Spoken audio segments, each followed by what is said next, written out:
Salut à tous et bienvenue dans l'Awkward. Bon, c'est officiel, la chaleur est en train de nous buter. C'est en train de me killer complètement, j'ai mes neurones, ils sont en train de partir en fumée. Bon, j'espère que vous allez bien. Aujourd'hui, je vais vous parler du guitariste de My Chemical Romance. Vous savez que My Chemical Romance sont revenus avec un nouveau single. C'est simple, moi je suis complètement fan de ce groupe. Je les suivais quand j'étais adolescent, dans la période emo, avec les cheveux longs. Et oui les gars, j'ai eu des cheveux longs. Et du coup, comme en 2013, il me semble qu'ils ont arrêté tout simplement. Nous, on était complètement blasés parce qu'ils ont arrêté avec un album super bien.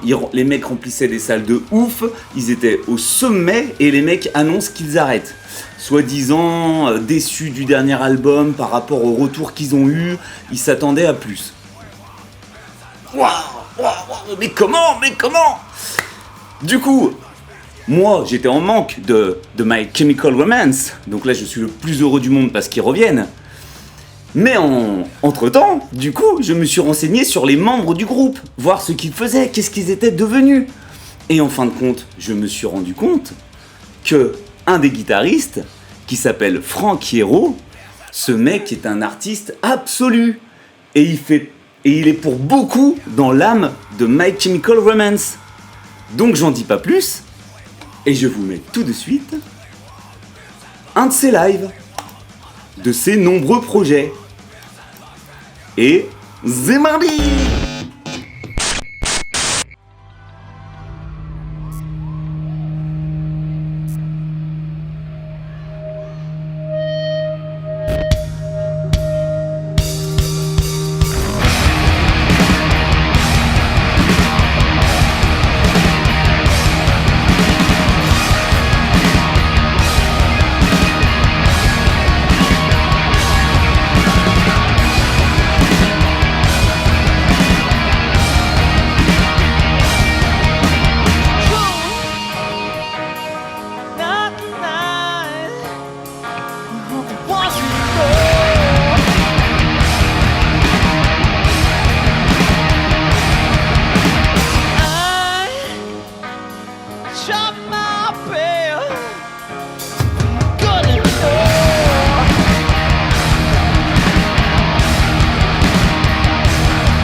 authority.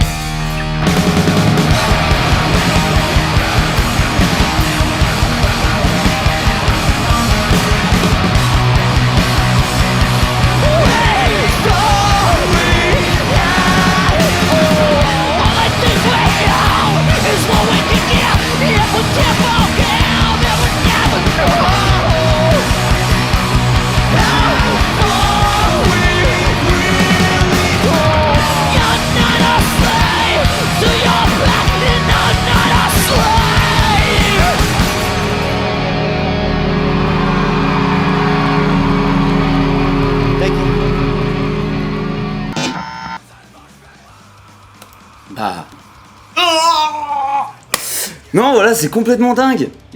En fait, j'ai découvert que Frank Iero, donc ce guitariste-là, faisait des albums solo. Donc à chaque fois, c'est Frank Iero and Frank Iero and. Chaque fois, c'est des noms un peu différents. D'ailleurs, on va les retrouver là, tout simplement. Tout simplement. Avec un petit Wikipédia.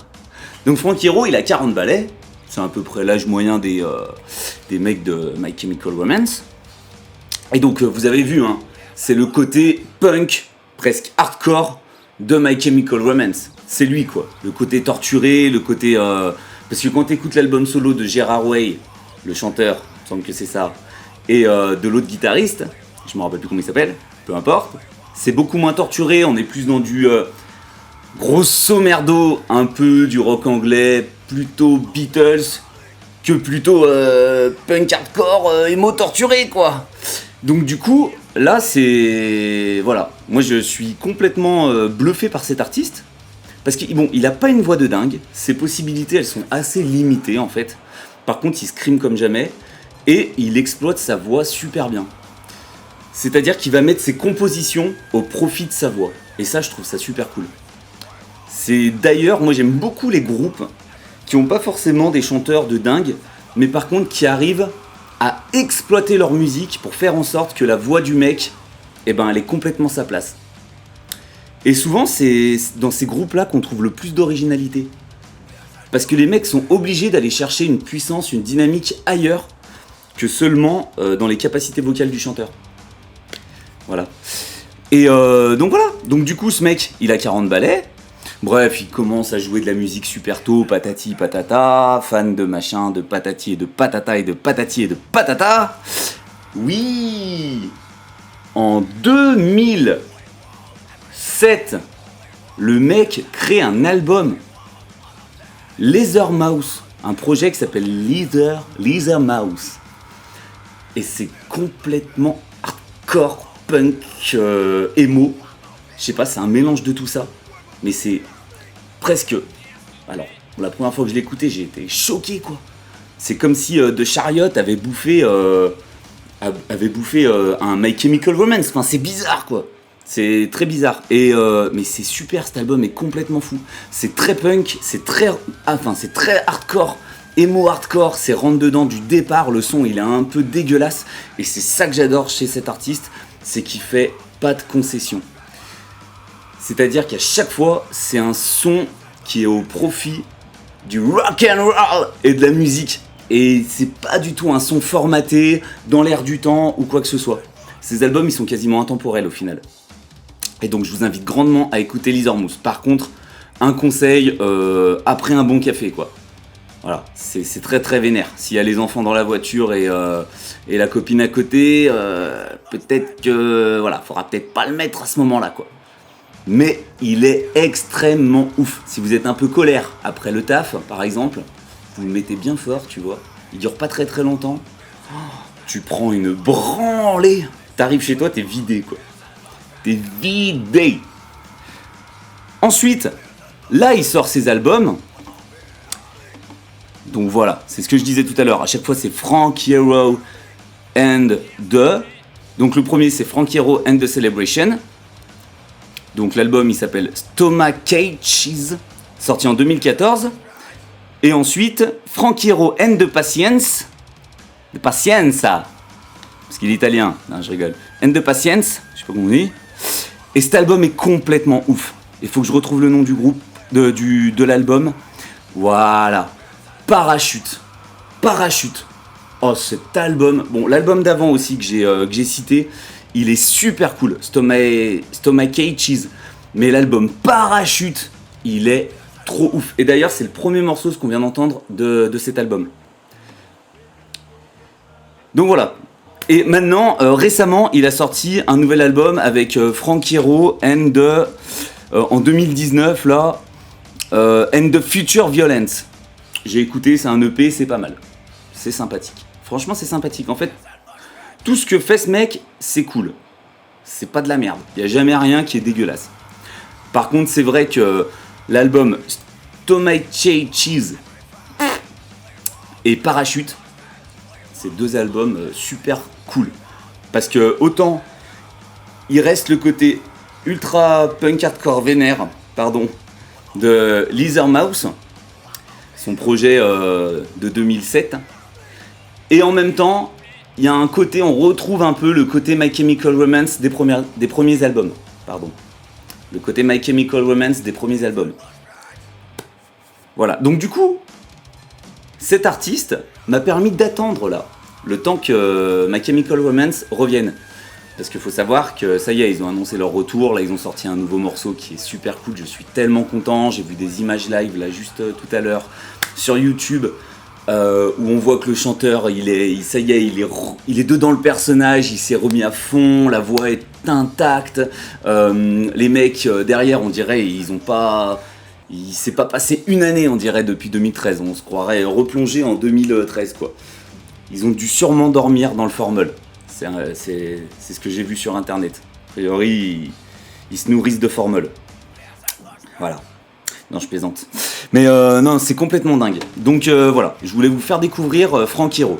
Voilà, si vous aimez bien un peu ce côté écorché, punk, hardcore, tout avec de la mélodie quand même, eh ben allez-y, mais vraiment tout chousse. Vous y allez tout chousse. Vous vous mettez en position latérale de sécurité et là, tout droit quoi. Pas de virage.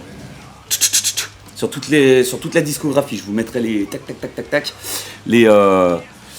chaque album et chaque nom de projet qui valent vraiment le détour. Et ben voilà, c'est tout pour moi. Je crois que j'ai rien oublié, et si j'ai oublié quelque chose, on s'en bat les couilles. Mettez dans les commentaires ce que vous en avez pensé, puis je vous dis à la prochaine pour une prochaine Awkward.